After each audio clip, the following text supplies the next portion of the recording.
Assalamualaikum warahmatullahi wabarakatuh. Alhamdulillahirabbil alamin wassalatu wassalamu ala asyrafil anbiya wal mursalin sayyidina wa maulana Muhammadin wa ala alihi wa sahbihi ajmain amma ba'du. Baik teman-teman sekalian yang berbahagia, pada hari ini kita akan membahas lanjutan tentang ilmu dakwah. Baik ya, pertama yang harus kita ketahui sebagai seorang yang menggeluti dunia dakwah adalah dasar hukum dakwah itu sendiri. Jadi dakwah itu punya sumber apa saja dalam dakwah. Yang pertama, dasar hukum dakwah itu berasal dari Al-Quran dan hadis ya. Jadi Al-Quran dan Al-Hadis ini sebagai dasar normatif. Kita bisa baca Al-Quran, artinya ketika kita baca Al-Quran, kita bisa menemukan bahwa di situ ada perintah untuk berdakwah. Ketika kita mempelajari hadis, di situ pun juga terdapat perintah-perintah yang ditujukan kepada umat muslim untuk melakukan dakwah. Nah, sehingga karena memang Al-Quran dan hadis ini menjadi sumber rujukan dalam Islam, maka dijadikan sebagai dasar normatifnya. Kita bisa melihatnya dalam Quran surat Ali Imran ayat 110 yang menyatakan kuntum khaira ummatin ukhrijat linnasi ta'muruna bil ma'rufi wa tanhauna 'anil munkar wa tu'minuna billahi walau amana ahlul kitab lakana khairal lahum minhumul mu'minuna wa aktsaruhumul fasiqun. Jadi kuntum khaira ummatin, kamu adalah umat yang terbaik ya, yang dilahirkan untuk manusia. Untuk apa? Ta'muruna bil ma'ruf, yaitu untuk menyeru kepada yang ma'ruf, kepada kebaikan. Wa tanhauna 'anil munkar, dan untuk mencegah pada yang mungkar. Wa tu'minuna billah, dan beriman kepada Allah. Walau amana ahlul kitabi lakana khairal lahum. Nah, sekiranya ahli kitab itu beriman, tentulah itu lebih baik bagi mereka di antara mereka. Nah, minhumul mu'minuna wa aktsaruhumul fasiqun. Nah, di antara mereka ada yang beriman, namun kebanyakan dari mereka adalah orang-orang yang fasik. Nah, ini salah satu contoh bahwa dalam Al-Quran, tepatnya di Quran surat Ali Imran ayat 110 ini, menyeru atau meminta atau menyuruh ya sebagian umat manusia ini untuk berdakwah. Ta'muruna bil ma'ruf wa tanhauna 'anil munkar gitu ya. Dan next, kemudian di kali lain di Quran surat Ali Imran 104 pun juga ditemukan wal takum minkum ummatu yad'una ilal khairi wa ya'muruna bil ma'rufi wa yanhauna 'anil munkari wa ulaika humul muflihun. Dan hendaklah ada di antara kamu segolongan umat yang menyeru kepada kebaikan. Ya, jadi harus ada orang yang menyeru kepada kebaikan. Tidak hanya orang, umat ya, ummatun. Nah, jadi ada segolongan umat. Ilal khairi, nah, pada kebaikan. Wa ya'muruna bil ma'rufi. Nah, dan menyuruh kepada yang ma'ruf. Wa yanhauna 'anil munkari, dan mencegah kepada yang mungkar. Wa ulaika humul muflihun, dan mereka itu adalah orang-orang yang beruntung. Kemudian di Quran kita masih menemukan lagi ud'u ila sabili rabbika bil hikmati wal mau'izatil hasanati wajadilhum billati hiya ahsan inna rabbaka huwa a'lamu man dhalla an sabilihi wa huwa a'lamu bil muhtadin. Ini jelas sekali ya, dalam Quran surat An-Nahl ini kita diminta untuk menyeru kepada jalan Tuhan. Kita bisa lihat terjemahnya bahwa ud'u ila sabili rabbik. Serulah manusia-manusia itu kepada jalan Tuhanmu ya. Gimana cara menyuruhnya? Bil hikmati wal mau'izatil hasanah, diantaranya dengan hikmah, dengan mau'izah hasanah, dengan pelajaran yang baik. Wajadilhum billati hiya ahsan. Nah, itu bantahlah mereka dengan cara yang baik. Kalau perlu ya dialog, kalau perlu mujadalah gitu ya. Inna rabbaka huwa a'lamu biman dhalla an sabilihi. Sesungguhnya Tuhanmu dialah yang lebih mengetahui tentang siapa yang tersesat dari jalannya. Wa huwa a'lamu bil muhtadin. Dialah yang lebih mengetahui orang-orang yang mendapatkan petunjuk. Ini adalah kali ketiga dalam Al-Quran kita temukan ada dasar hukum dakwah. Jadi kita nggak mengada-ngada. Berdakwah itu bukan diadakan dan bukan mengada-ngada. Sudah jelas ada dasar hukumnya, ada tuntunannya dalam Al-Quran. Gitu ya.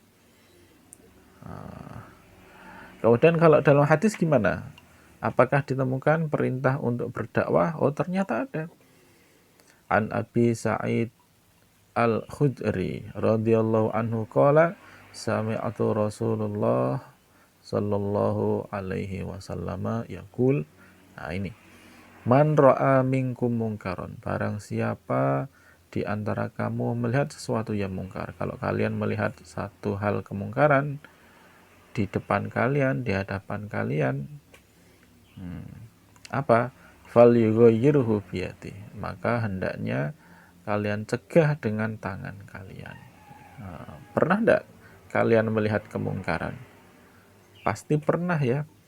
Di sekeliling, entah di lingkup paling kecil, lingkup keluarga, lingkup tetangga, lingkup desa, sampai paling besar, lingkup kota, kabupaten, lingkup nasional, internasional. Berapa banyak ya kita setiap hari itu mendengar informasi-informasi, berita-berita yang disampaikan media itu tentang sebuah kemungkaran.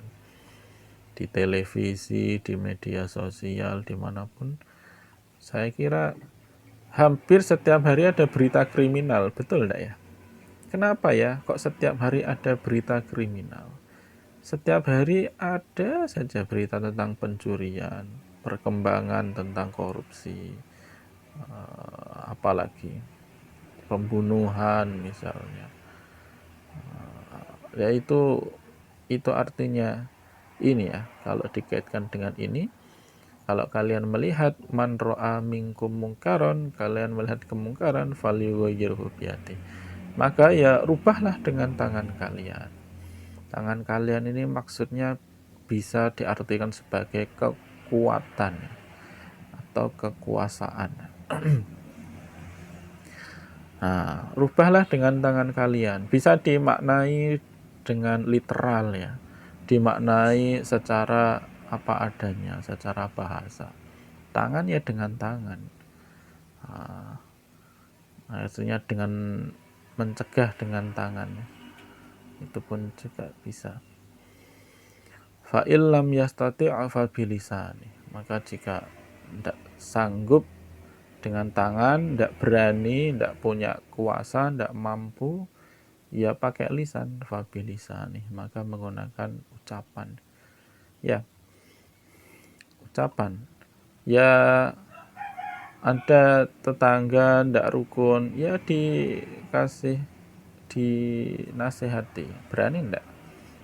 Nah, kalau tidak berani pakai kuasa, pakai lisan. Fa'ilam yastati' fa biqalbi. Kalau tidak mampu juga, kalau tidak berani juga ngomong pakai lisan, ada orang mabuk, kemudian kita tidak berani mencegahnya menggunakan lisan, fa biqalbi, ya sudah, pakai hati. Ya, pakai hati. Nah, wadzalika at'aful iman. Tapi menggunakan hati itu atau yang terakhir ini adalah selemah-lemahnya iman. Jadi orang itu kalau tidak bisa mencegah kemungkaran dengan kekuatan, dengan kuasa, dengan kemampuan, hanya bisa membatin ya, hanya bisa ingkar secara batin, itu dianggap sebagai iman yang lemah, derajat imannya tidak kuat ya. Nah ini tentu banyak ya tafsir mengenai hadis ini, bisa dicek ya di beberapa kitab-kitabnya, syarahnya itu bagaimana. Ya, kembali bahwa dalam hadis kita menjumpai ada kewajiban, ada bukannya kewajiban ya, ada seruan untuk melakukan berdakwah, seruan untuk mencegah kemungkaran. Bahkan dirinci dalam hadis itu menggunakan tangan, menggunakan lisan, atau paling tidak dari hati gitu ya. Oke, berarti fix dakwah itu jelas ada dasar hukumnya. Nah, melalui Quran surat An-Nahl tadi ya, dalam berdakwah itu menggunakan 3 poin. Ud'u ila sabili rabbika bil hikmati. Yang pertama itu menggunakan hikmah. Kemudian wal mau'izatil hasanah, menggunakan mau'izah hasanah. Wajadilhum billati hiya ahsan. Ini dengan mujadalah. Gitu ya. Nah, kemudian kita beranjak pada dasar hukum dakwah ya. Atau dakwah itu hukumnya gimana toh? Nah, siapa toh yang wajib untuk berdakwah itu? Pertama, dakwah dimaknai sebagai fardu kifayah. Yang kedua, dakwah difahami sebagai fardu ain.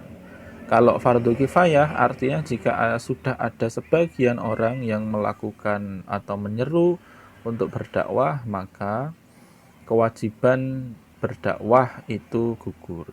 Tapi kalau dalam satu kampung, kalau kamu dalam satu RT tidak ada satupun yang mengajak kebaikan, mencegah kemungkaran, yes dimben-ben ke ya, dibiarkan saja. Jika ada korupsi ya dibiarkan, maling dibiarkan, semuanya tidak ada penegakan sama sekali. Wah, itu semua berdosa. Jadi semua orang yang ada di kampung itu menanggung dosa karena mereka tidak melakukan dakwah, tidak ada upaya untuk mencegah kemungkaran, untuk mengajak kepada kebaikan ya. Nah, kemudian fardu ain. Kalau fardu ain gimana? Berarti semuanya, tidak pandang bulu, semua orang wajib untuk menyampaikan kebaikan kepada orang lain. Semua orang berkewajiban untuk berdakwah, tak terkecuali. Nah, gitu kok bisa gitu? Nah, kita bisa lihat dulu ya. Nah, ini fardu ain misalnya dari ayat kuntum khaira ummatin ukhrijat linnas tadi ya. Kuntum, hendaklah ada di antara kamu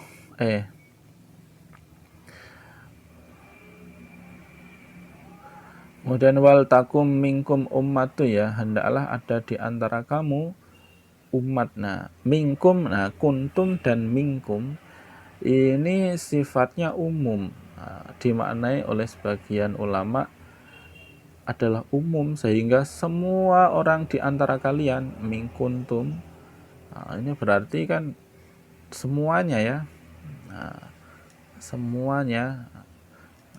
Sehingga minkum di sini dimaknai dengan litabyin, dengan penjelasan. Dimaknai dengan litabyin, penjelasan. Kalau ditafsiri begitu jadinya semua orang ya wajib berdakwah gitu ya. Kalau fardu kifayah gimana? Nah, sama, pokok persoalannya ada di minkumnya itu, wal takum minkum ummatui, Nah, namun minkum di sini diartikan bukan lit tabein atau lil bayan, tapi diartikan sebagai lit tabaid, hanya sebagian. Hendaklah ada di antara kalian semua sebagian umat, nah begitu ya kalau mengartikan. Jadi hanya sebagian, hanya orang yang memiliki keahlian, hanya orang yang memiliki kemapanan intelektualitas, kemapanan emosional dan spiritual yang mumpuni, yang bisa melakukan dakwah. Nah, itulah dia yang wajib berdakwah ya. Oke. Kalau dalam bukunya milik Dr. Ahmad Ilyas Ismail dalam filsafat dakwah, beliau mengatakan tidak hanya dua, tidak hanya fardu ain dan fardu kifayah, tapi beliau memilah lagi ada tiga. Nah, yang terakhir ini adalah gabungan dari fardu ain dan fardu kifayah. Jadi dakwah itu pada kondisi tertentu dihukumi wajib secara individual, namun di kali lain dihukumi atau sekaligus juga dihukumi sebagai wajib kolektif, gitu ya. Nah, yang fardu ain ini menurut bapaknya, menurut beliau itu bahwa setiap mukmin memiliki tanggung jawab moral untuk menyampaikan agama sesuai dengan taraf kemampuan dan kapasitasnya masing-masing. Jadi semua orang sesuai dengan kemampuan masing-masing silakan harus untuk menyampaikan kebaikan, bersama-sama mencegah kemungkaran. Jadi setiap orang punya tanggung jawab moral nih untuk menjaga lingkungan, untuk menjaga situasi dan kondisi tetap aman. Nah, gitu ya. Nah, setiap orang, nah tentu begitu ya. Nah, kemudian gimana posisi fardu kifayah di situ? Nah, menurut beliau bahwa ada konsep-konsep dalam Islam yang membutuhkan perincian. Jadi agama Islam ini membutuhkan yang namanya penjelasan lebih lanjut terkait materi-materi keislaman. Nah, penjelasan yang lebih lanjut ini boleh jadi berupa masalah fikih, masalah tauhid, masalah muamalah. Itu yang wajib untuk menyampaikannya adalah orang yang memiliki keahlian. Nah, orang yang memiliki kedalaman ilmu agama yang mumpuni. Nah, jadi yang wajib dalam hal perincian itu adalah para kiai, bunyai, nah, gitu ya, para pemuka-pemuka agama. Jadi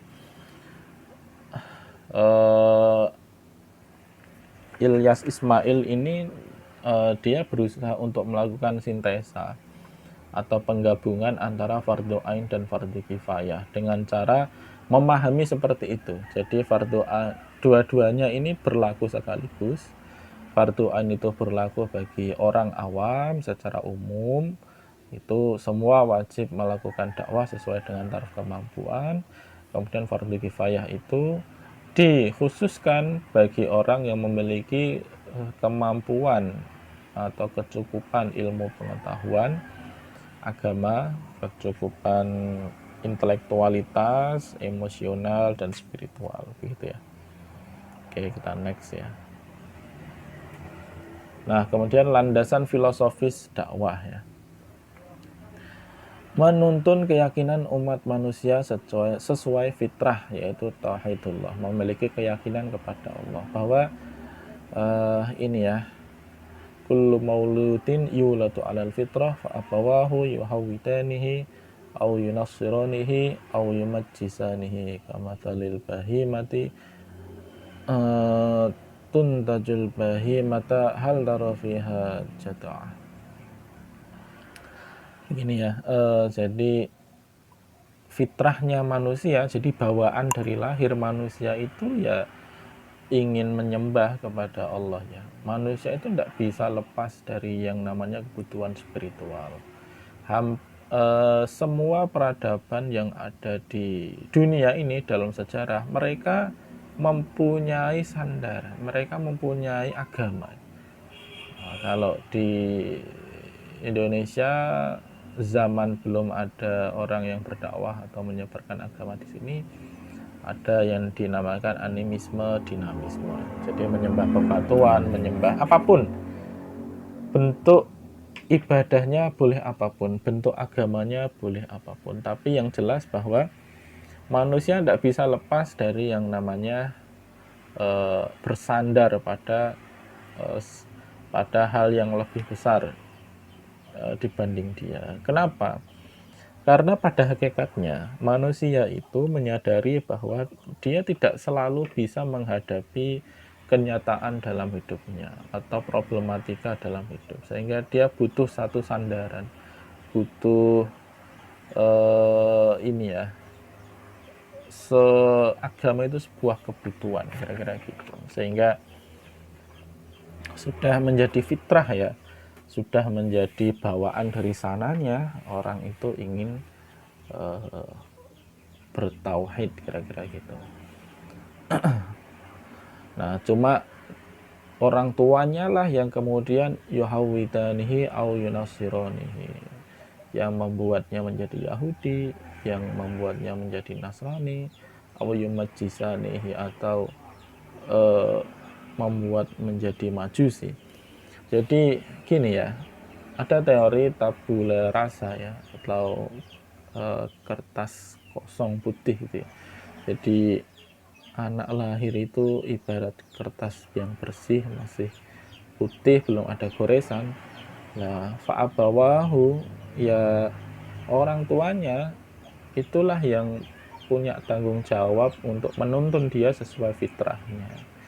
Nah, tapi karena orang tuanya itu juga bermasalah, nah akhirnya dituntun ke Yahudi, ke Nasrani, ke Majusi, atau ke agama atau ke kepercayaan-kepercayaan yang tidak dibenarkan oleh Islam. Nah, gitu ya. Nah, itu kurang lebih makna dari filosofis dakwah. Jadi semua orang itu sebenarnya bertauhid ya, gitu ya. Ini juga masih sama ya. Kemudian yang kedua, membangun keimanan umat manusia secara fluktuatif agar senantiasa stabil atau kokoh dalam beriman dan beramal soleh di bawah landasan karena Allah. Al-imanu qaulun wa amalun, yazidu wa yanqus, yazidu bit ta'ati wa yanqusu bil ma'siyati. Tsumma tala wa yazdadul ladzina amanu imana.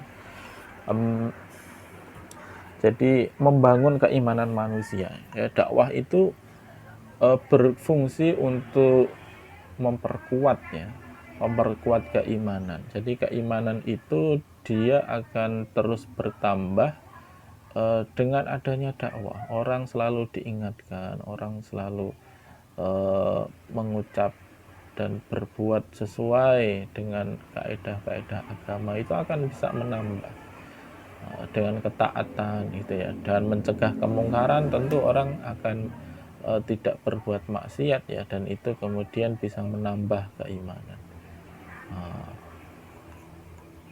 Nah, ini ada kutipan tafsirnya. Kemudian dakwah merupakan penuntun akal manusia dalam mencari dan menjalankan kebenaran. Nah, akal manusia itu terbatas. Dia tidak bisa mencari kebenaran yang hakiki, maka diperlukan panduan dari wahyu. Nah, panduan dari wahyu ini dipancarkan oleh gerakan dakwah. Nah, kira-kira kalau kita gambarkan menjadi piramida seperti ini, akal ini posisinya paling bawah. Dia tidak bisa menjangkau yang namanya Tuhan yang Maha Esa atau Allah Subhanahu wa taala. Oleh karena adanya keterbatasan akal ini, diperlukan dakwah, pengenalan, ada islamisasi di situ. Ada proses amar ma'ruf nahi mungkar. Nah, tadi ya, sama itu harus dibimbing oleh wahyu. Wahyu itu langsung dari Allah Subhanahu wa taala, kira-kira begitu. Dan dakwah Islam menjadi dasar dan alasan bagi akal untuk melaksanakan kewajiban beriman kepada Allah. Karena ada dakwah, saya bisa beriman kepada Allah. Tentu ya. Jadi kalau orang hari ini ada masalah dengan keimanan, maka solusinya adalah dia kurang mendapatkan asupan terhadap ini ya, perbendaharaan keimanan, sehingga dakwah itu solusinya. Jadi masyarakat muslim perkotaan atau masyarakat hari ini, karena ada sebuah penelitian yang mengatakan karena aktivitas yang sedemikian rupa yang setiap hari terus dilakukan secara rutin, entah itu bekerja ya, entah itu apapun yang dilakukan, itu membuat jenuh dan secara tidak langsung terkadang lupa bahwa ada zat yang maha mengetahui, yang maha penolong. Sehingga orang itu menjadi kehilangan arah. Nah, disitulah kemudian dakwah menjadi penting ya hari ini. Dan yang kelima, merealisasikan Islam sebagai rahmatan lil alamin. Nah, wa ma arsalnaka illa rahmatan lil alamin, gitu ya. Jadi Islam itu hendaknya direalisasikan sebagai rahmat, sebagai kasih sayang, bukan hanya kepada manusia, namun seluruh alam, ya manusia, ya tumbuhan, ya hewan, ya benda mati, tidak selalu benda hidup, semuanya fil alam. Jadi Islam ini kalau benar-benar diterapkan dalam kehidupan nyata, maka dia akan menjadi akan mewujud menjadi sebuah tatanan kehidupan yang luar biasa. Baldatun itu ya, diibaratkan menjadi sebuah negara, sebuah wilayah yang ini ya, di bawah naungan Tuhan. Cuma masalahnya tidak mudah ya, tantangannya cukup banyak. Saya kira ini tambahan dari saya untuk penjelasan perkuliahan kita pada hari ini. Jika masih ada pertanyaan, silakan sampaikan di grup. Akhirul kalam, assalamualaikum warahmatullahi wabarakatuh.